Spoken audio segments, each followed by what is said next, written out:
اعوذ باللہ من الشیطان اللعین الرجیم بسم اللہ الرحمن الرحیم قالوا لقد علمت ما لنا فی بناتک من حق وانک لتعلم ما نرید صدق اللہ العلی العظیم. السلام علیکم ورحمۃ اللہ وبرکاتہ.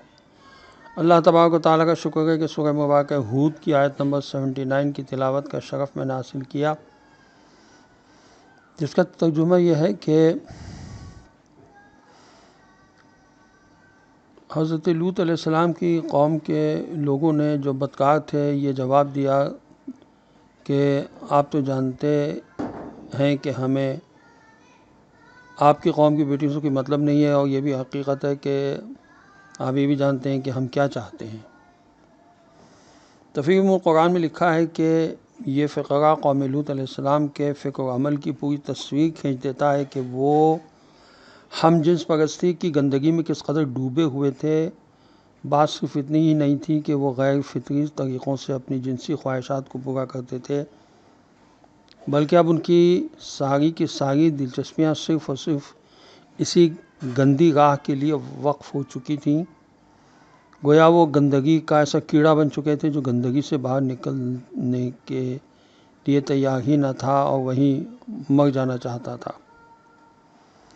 اب انہیں پاک صاف فطری راہ کے متعلق یہ کہنے میں بھی کوئی شرم محسوس نہیں ہوتی تھی کہ یہ راستہ تو ہمارے لیے ہی بنا ہے. یہ اخلاقی تباہی اور نفس کے بگاڑ کا انتہائی درجہ تھا. یہ ایسے آدمی کا مسئلہ نہیں تھا کہ جو صرف اپنے نفس کی کمزوری کی وجہ سے کسی وقت حرام میں مبتلا ہو جاتا ہے، بلکہ وہ حرام کو حرام اور بچنے کے قابل چیز سمجھتا بھی نہیں ہے. ایسا شخص کبھی نہ کبھی سدھر بھی سکتا ہے اگر وہ اس کو حرام سمجھے اور بچنے کے قابل چیز سمجھے. اگر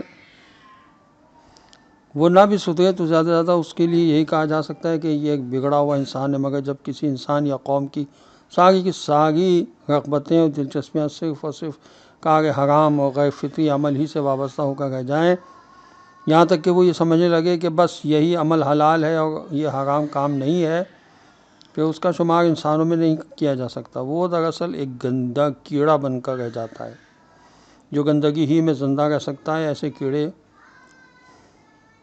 پر فنائل ڈال کر گھر کو پاک کر دینا ضروری ہو جاتا ہے.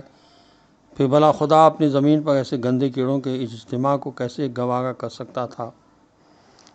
یاد رہے کہ آج یورپ، امریکہ اور دیگر بہت سے ترقی یافتہ ملکوں میں ہم جنس پرستی کے عمل کو جائز بلکہ فطری قرار دیا جا چکا ہے. اس سے اندازہ ہو سکتا ہے کہ ان کی فطرت کس قدر بگڑ چکی ہے. امریکی فوجی بھی اس کا مطالبہ کر رہے ہیں. اسلام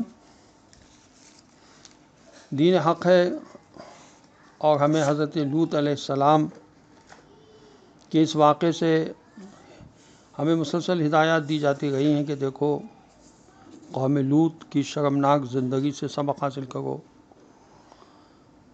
پہلے ارشاد ہوتا ہے جب ہمارے رسول لوط کے پاس آئے تو وہ ان کے آنے پر بہت ہی ناراحت اور پریشان ہوئے. ان کی فکر اور وہ مستغرب ہوئی اور وہ غم و اندوہ میں گھر گئے. اسلامی روایات و تفاسیر میں آیا کہ حضرت لوط اس وقت اپنے کھیت میں کام کر رہے تھے. اچانک انہوں نے خوبصورت نوجوانوں کو دیکھا جو ان کی طرف آ رہے تھے. وہ ان کے ہاں مہمان ہونا چاہتے تھے. اب حضرت لوط علیہ السلام مہمانوں کی پذیرائی بھی چاہتے تھے، لیکن اس حقیقت کی طرف بھی ان کی توجہ تھی کہ ایسے شہر میں انحراف جنسی کی آلودگی میں جو غرق ہے ان خوبصورت نوجوانوں کا آنا طرح طرح کے مسائل کا موجب ہے اور ان کی آبروریزی کا بھی احتمال. اس وجہ سے حضرت لوط علیہ السلام سخت مشکل سے دوچار ہو گئے. یہ مسائل روح فرسا افکار کی صورت میں ان کے دماغ میں ابھرے اور انہوں نے آہستہ آہستہ اپنے آپ سے کہنا شروع کیا آج بہت سخت اور وحشتناک دن ہے، اور کہا کہ وقال ھذا یوم عصیب.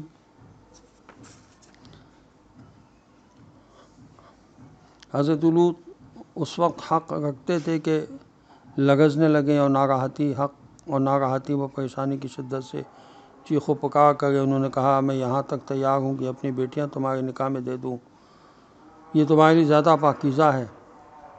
آؤ اور خدا سے ڈرو، میری عزت و آبرو خاک میں نہ ملاؤ اور میرے مہمانوں کے بارے میں برا ارادہ کر کے مجھے رسوا نہ کرو۔